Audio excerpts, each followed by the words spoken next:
What happens after your facelift? On the day of surgery, you come to hospital and you go into theatre and have the operation. You'll wake up in the recovery area, and following the surgery, at the end of the operation, I'll put some light compression bandages around your cheeks and neck. Your face will be exposed, there'll be nothing covering your face and eyes. You can see you'll have an oxygen mask on. Most of the face will feel quite numb. You should not wake up in any significant pain. Facelift surgery inherently is not terribly painful.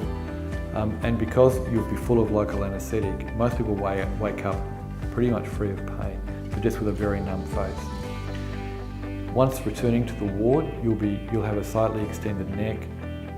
We want to keep your blood pressure down, keep you very comfortable. You can drink fluids, that's fine, and you can actually get up if you wish, but keeping you calm and quiet for the first night. I like patients to stay in hospital overnight after facelift surgery so our nurses can watch closely that initial progress.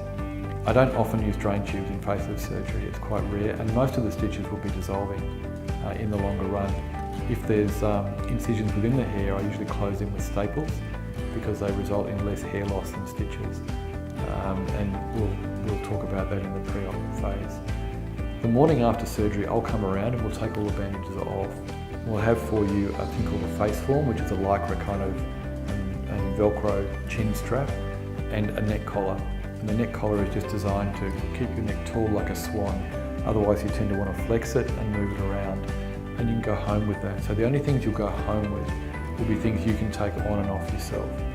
When you go home, for the first few days, it's really a matter of just gently resting with your head up. You can get up and walk around, but I don't want you moving your neck and head around too much.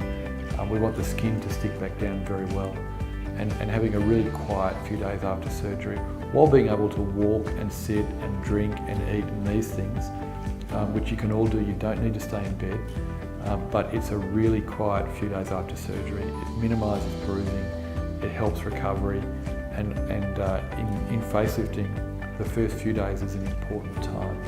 In a lot of operations, the post-op part of the surgery itself is probably not that important, but in facelifting I think it is, and so we'll talk about that. But that's really the experience. Set yourself up for a quiet week afterward with a slightly elevated and extended head, and not doing anything that requires physical exertion.